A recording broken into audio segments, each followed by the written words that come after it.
Bagaimana kabarnya pagi ini, Ustaz? Alhamdulillah sehat. Sehat ya, Ustaz ya?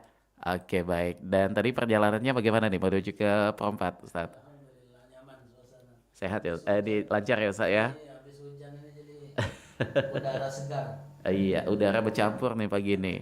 Ada dinginnya sedikit ya, Ustaz ya. Oke, baik. Dan pagi ini tema kita yaitu akan mengangkat terkait dengan murokobah. Begitu ya, Ustaz sebutannya ya. Ini mengenai merasa selalu diawasi Allah. Baik, untuk itu kami persilakan dengan kajiannya. Silakan, Ustaz. Bismillahirrahmanirrahim. Assalamualaikum warahmatullahi wabarakatuh. Alhamdulillah, alhamdulillahi rabbil alamin, wa bihi nasta'in ala umuri dunya waddin. Assalatu wassalamu ala asyrafil anbiya'i wal mursalin, sayyidina wa maulana Muhammadin wa ala alihi wa sahbihi ajma'in. Amma ba'du, saudara muhtaramin, bapak-bapak, ibu-ibu kaum muslimin, pemirsa RRI Pro 4 Palembang yang dirahmati oleh Allah. Alhamdulillah, pagi hari ini kita kembali dapat bersua di jagat maya atau di ruang siar sekalian. Semoga pertemuan kita hari ini mendapatkan keberkahan dari Allah Subhanahu wa taala. Kemudian tak lupa salawat dan salam senantiasa kita persembahkan kepada junjungan besar Nabi Muhammad sallallahu alaihi wasallam beserta keluarga, sahabat dan pengikut beliau hingga akhir zaman. Kiranya kita semua bersama keluarga senantiasa mendapatkan syafaat dari Nabi Muhammad sallallahu alaihi wasallam.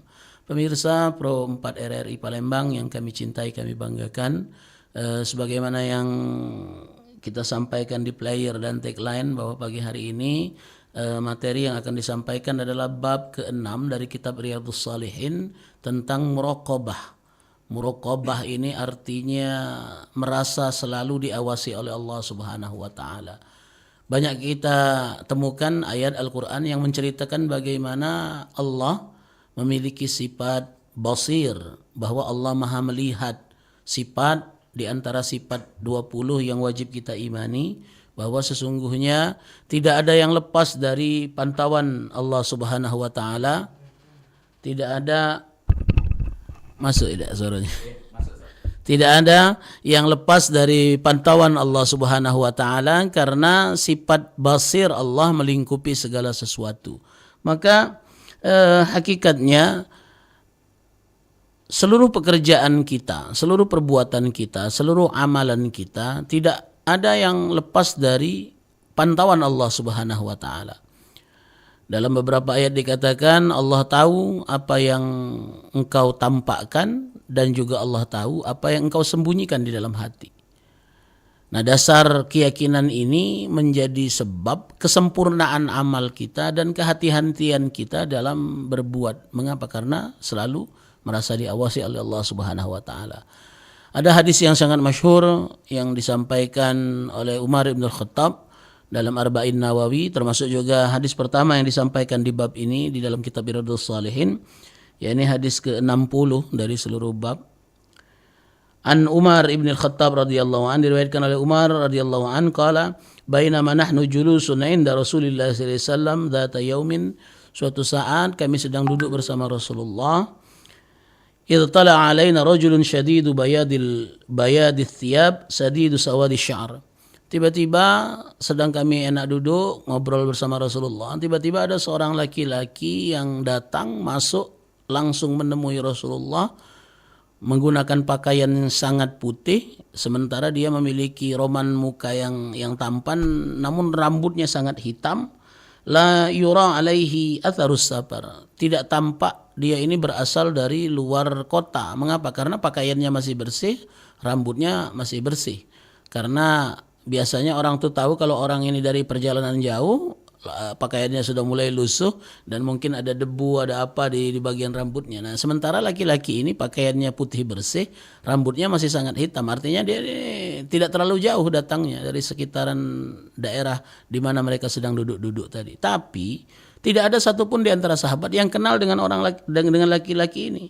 Wala ya'rifuhu minna ahadun. Kemudian laki-laki tadi tidak menyapa kami, langsung datang menemui Rasulullah, duduk di hadapan Rasulullah. Jalasa ila Nabi sallallahu alaihi wasallam pas nada rukbataihi ila rukbataihi. saking dekatnya sampai bersentuhan dua dengkul. Dia menyentuhkan dengkulnya dengan dengkul Rasulullah, wa wada'a kaffaihi ala fakhdhihi, dan dia meletakkan kedua belah tangannya di atas paha Rasulullah. Seraya berkata, "Ya Muhammad, akhbirni anil Islam." Wahai Muhammad, ceritakan kepadaku apa itu Islam. Faqala Rasulullah SAW, maka Nabi berkata, Islam itu adalah antashhada an la ilaha illallah wa anna Muhammad Rasulullah. Islam itu yang pertama, engkau bersaksi bahwa tiada Tuhan selain Allah dan Nabi Muhammad adalah utusan Allah. Kemudian yang kedua, wa tuqimas shalah, engkau menegakkan salat, wa tu'tiz zakah, engkau membayar zakat, wa tasumu Ramadan, engkau berpuasa di bulan Ramadan, wa tahujjul baita an istata'ta ilaihi sabila, dan engkau pergi haji ketika engkau punya kemampuan, engkau wajib mengerjakannya. Qala saddaqta, maka laki-laki tadi menjawab, benar apa yang engkau sampaikan tadi. Fa'ajibna lahu, maka kami yang melihat ini heran, wong ini bertanya, giliran dijawab ngomong benar. Yas'aluhu wa yusaddiquhu. Qala, kemudian laki-laki itu tadi melanjutkan pertanyaannya, akhbirni anil iman, ceritakan kepadaku tentang iman.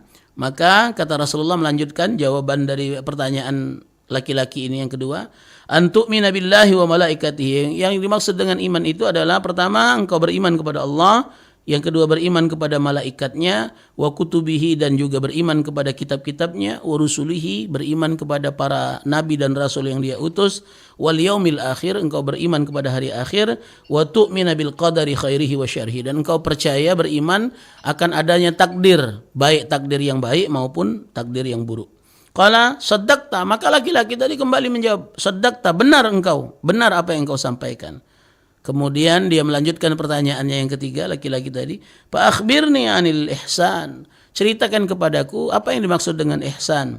Qala, maka Nabi menjawab, anta'budallaha ka'annaka tarahu. Yang dimaksud dengan ihsan adalah ketika engkau sedang menyembah Allah, seolah-olah engkau sedang melihat Allah, seolah-olah engkau menyaksikan Allah di hadapanmu ketika salat. Fa in lam takun tarah, namun ketika engkau tidak mampu mewujudkan Allah dalam salatmu, engkau tidak mampu melihat Allah di dalam salatmu, minimal fa innahu yaraka, minimal engkau punya keyakinan engkau sedang dilihat oleh Allah Subhanahu wa taala. Kemudian laki-laki tadi melanjutkan pertanyaannya, qala fa akhbirni anis saah. Qala mal mas'ulu anha bi'alamu minas sa'il. Bertanyalah laki-laki ini pertanyaan yang keempat, kapan datangnya hari kiamat? Maka dijawab oleh Rasul, yang ditanya tidak lebih tahu daripada yang bertanya tentang hari kiamat.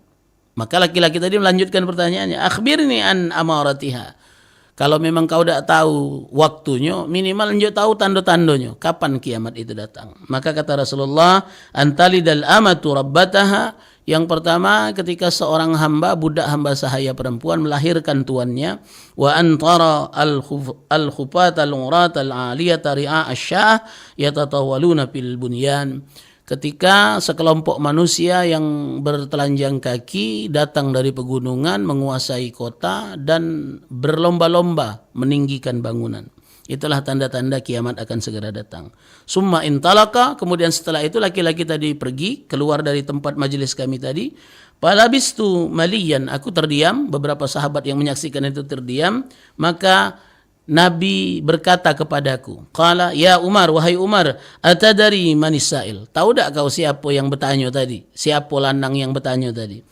Qultu, maka aku berkata, Allah wa rasuluhu a'lam, Allah dan rasulnya yang lebih tahu.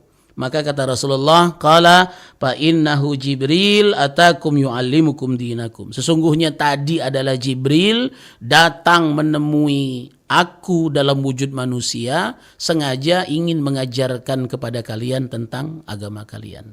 Hadis riwayat Muslim. Bapak, Ibu-ibu, pemirsa Pro 4 RRI Palembang yang kami cintai, kami banggakan. Jadi dalam hadis yang panjang ini ada 4 tema besar sebenarnya. Yang pertama tentang iman, tentang Islam, tentang ihsan, dan tentang hari kiamat. Nah, karena tema kita hari ini tentang ihsan, saya tidak akan mengupas cerita 3 tema yang lain.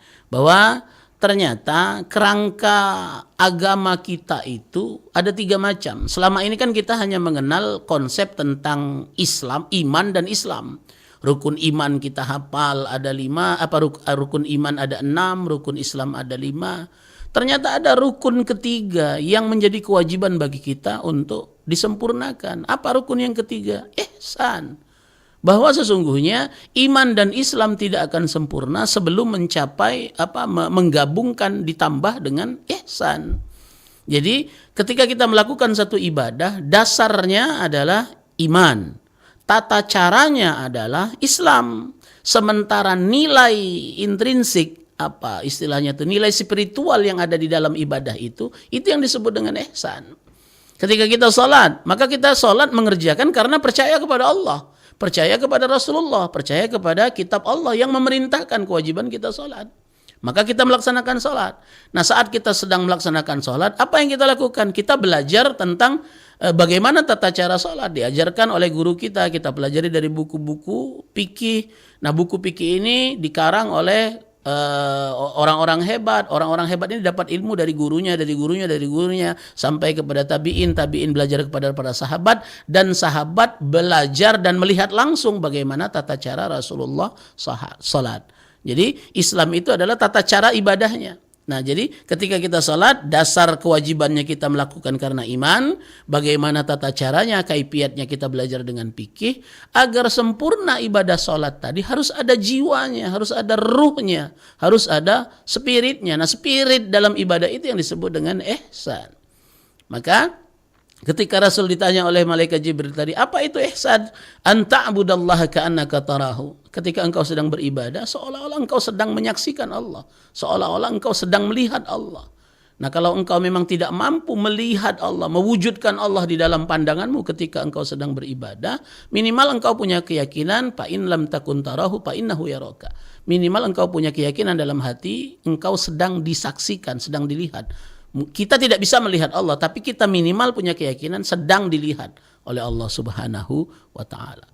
Nah, pentingnya tema tentang ihsan ini harus dikupas. Mengapa? Karena sepertinya memang ada missing link dalam rukun agama kita. Kita belajar tentang iman di ilmu tauhid, ya. Kita belajar iman di teologi, ya.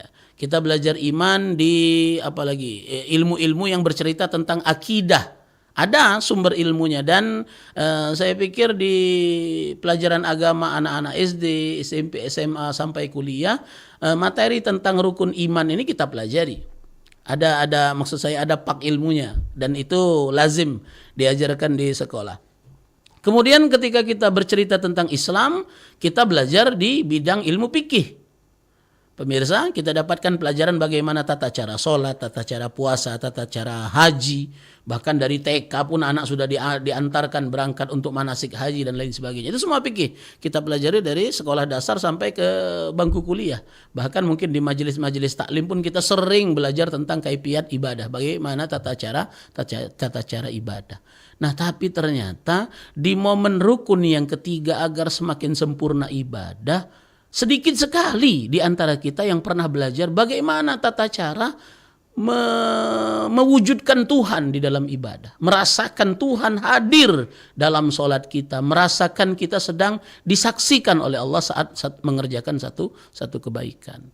Nah, bidang ilmu yang harusnya kita pelajari agar kita mendapatkan makom yang ketiga, rukun yang ketiga ihsan ini, itu yang disebut dengan tasawuf, akidah, akhlak, tasawuf, atau orang menyebutnya thariqah dalam ilmu Islam. Nah, kebanyakan di antara kita menganggap bahwa tasawuf itu kan levelnya lain, kita ini wong biasa. Kalau orang yang sudah betul-betul siap meninggalkan dunia lah baru belajar tasawuf. Belum galak masuk tarekat, ngapo tarekat ini kaget sedikit jadi sesat dan lain sebagainya. Padahal sesungguhnya tidak akan sempurna ibadah seorang hamba ketika tidak merangkai ibadahnya dengan 3 rukun tadi. Didasari oleh iman, disempurnakan tata caranya dengan fikih, dan dilembari, didasari dengan ruh, semangat, kesempurnaan pemahaman tentang Allah di dalam ilmu tasawuf atau ilmu thariqah. Pemirsa Pro 4 RRI yang kami cintai, kami banggakan. Nah, dasar bagaimana kita merasakan hadir, merasakan dihadiri oleh Allah, disaksikan oleh Allah, ilmunya memang didapatkan di dalam tasawuf dan thariqah. Mengapa? Karena ilmu tasawuf bukan lagi mengandalkan pemikiran, tapi mengandalkan rasa. Namanya dzauq, merasakan kehadiran Allah Subhanahu wa taala. Nah, prosesnya panjang, ceritanya sangat panjang, tapi minimal kita dapat satu benang merah bahwa dasar utama ilmu tasawuf itu adalah merasakan kehadiran Allah. Kalau memang kita bisa menyaksikan Allah secara mata batin, merasakan mampu mewujudkan Allah di dalam pandangan ibadah kita, maka sempurnalah ibadah itu. Tapi kalau memang tidak mampu mewujudkan dalam pandangan batin kita, minimal kita merasakan kehadiran Allah Subhanahu wa taala. Pemirsa Perempat RRI yang kami cintai, kami banggakan. Nah, maka dalam saya cerita tadi kan tentang dalam bab salat. Bagaimana iman, Islam, dan ihsan itu sinergi di dalam satu rangkaian ibadah, akan sempurna menjadi ibadah. Nah, ternyata dalam praktek kehidupan keseharian kita sebenarnya iman, Islam, dan ihsan itu harusnya blending terus, harus menyatu terus dalam satu rangkaian apapun perbuatan kita. Misalnya, contoh, dalam pekerjaan sehari-hari saja, kita sedang makan. Maka agar makan tadi menjadi ibadah, karena yang harus kita pahami, ibadah itu bukan cuman sholat, bukan cuman puasa, bukan cuman zakat. Seluruh pekerjaan baik yang diniatkan dengan baik, dikerjakan dengan tata cara yang baik, itu adalah ibadah. Mengapa? Contoh, kita keluar rumah mencari rezeki. Itu kan bentuknya materi, tapi niat kita melaksanakan kewajiban sebagai kepala rumah tangga, maka itu dinilai sebagai ibadah. Setiap langkah kita bernilai pahala di sisi Allah. Ketika kita mendapatkan hambatan, na'udzubillah, misalnya dapat bala, dapat musibah, meninggal sedang dalam pekerjaan mencari rezeki, mati syahid hukumnya.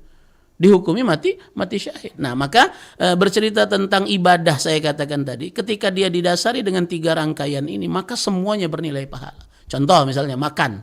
Makan itu kalau seandainya kita ya cuman sekedar ngangkat sendok, nyuap ke dalam mulut, selesai. Itu sebatas pekerjaan alamiah yang dikerjakan oleh makhluk hidup. Binatang pun melakukan hal yang sama, walaupun mereka tidak pakai sendok, tapi tetap menyuap ke dalam mulutnya. Nah, tapi nilai manusia berbeda dengan binatang yang sedang makan adalah ketika kita sadar, ketika saat makan dasarnya adalah iman. Kalaulah tidak karena rezeki dari Allah, tentulah tidak akan sampai nasi ini ke piringku, tidak akan punya kemampuan aku mengangkat sendok untuk menyuapkan ke dalam mulutku. Kaifiatnya bagaimana? Tata caranya dimulai dengan bismillahirrahmanirrahim, menggunakan tangan kanan, dimasukkan ke dalam mulut, dikunyah 33 kali, ditelan dengan dengan pelan sampai di dada diucapkan alhamdulillah. Itu tata cara makan yang diajarkan di dalam adab makan. Nah, ketika kita sedang menyuap, yakin ini milik Allah, kita juga sedang merasa diawasi oleh Allah. Ya Allah, kalau tidak karena rezeki kau, kalau tidak kau unjuk hari ini, tentulah aku tidak pacak makan. Ya Allah, memang mungkin rezeki yang kau pastikan untuk aku sudah ditentukan, tapi mendak kau unjuk sehat, barang yang di pojok piring ini belum tentu pacak aku makan, belum tentu pacak aku telan. Kalau aku punya sakit darah tinggi, gula darah, segala macam nikmat di pojok meja ini belum tentu pacak aku makan. Nah, berkat Engkau beri aku sehat, Engkau beri aku afiat, sehingga barang ini ada di tempat karena rezekimu. Aku tahu tata cara menggunakannya untuk bermanfaat bagi aku, dan ketika aku makan karena aku sehat menjadi obat, menjadi kesehatan untuk aku.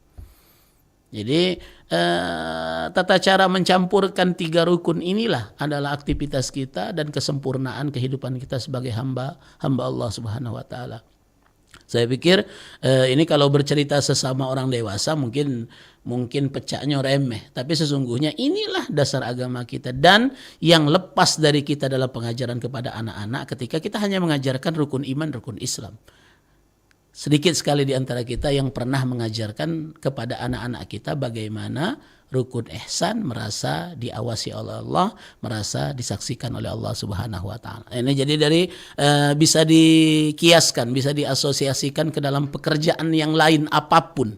Semuanya harus berdasarkan kepada iman, bagaimana tata caranya adalah Islam, dan merasakan kehadiran Allah, itulah ihsan. Maka sebagaimana kita diwajibkan belajar tauhid, sebagaimana kita diwajibkan belajar fikih, maka sebenarnya belajar tasawuf atau belajar thariqah juga hukumnya wajib, agar kita dapat merasakan kehadiran Allah.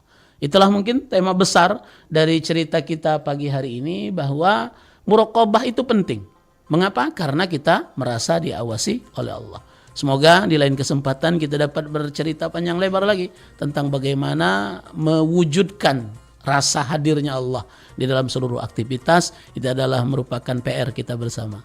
Demikian pemirsa Pro 4 RRI Palembang yang Iya, kami Ustaz. cintai, kami banggakan. Aha, baik, luar biasa sekali dan terima kasih Ustadz. Mudah-mudahan ini akan menjadi sesuatu yang sangat bermanfaat Amin. untuk kaum muslimin dan juga muslimah yang kita yakin juga ada yang saat ini tengah di pasar, ada juga yang tengah bersiap-siap untuk aktivitasan juga sambil menyimak kajian yang tadi sudah disampaikan yaitu terkait dengan muraqabah ya, Betul. begitu ya Ustaz. Ya, jadi kita merasa seperti selalu diawasi oleh Allah. Diawasi oleh Allah. Amin ya rabbal alamin. Baik Ustadz, selamat melanjutkan aktivitasan lagi Ustadz. Terima kasih. Aha. Billahi taufiq wal hidayah. Assalamualaikum warahmatullahi wabarakatuh. Waalaikumsalam dan kita nantikan lagi kehadirannya Mance Bice. Demikian untuk di kajian pagi ini dalam Hikmah Pagi. Nantikan kembali Hikmah Pagi di waktu dan juga frekuensi yang sama di Pro 4 FM Palembang, tentu dengan topik dan juga narasumber yang berbeda-beda. Dan saat ini kita akan lanjutkan kembali kebersamaan kita di lagu-lagu nuansa Islami sampai jelang KG di jam 6 waktu Indonesia Barat di Pro 4 FM Palembang.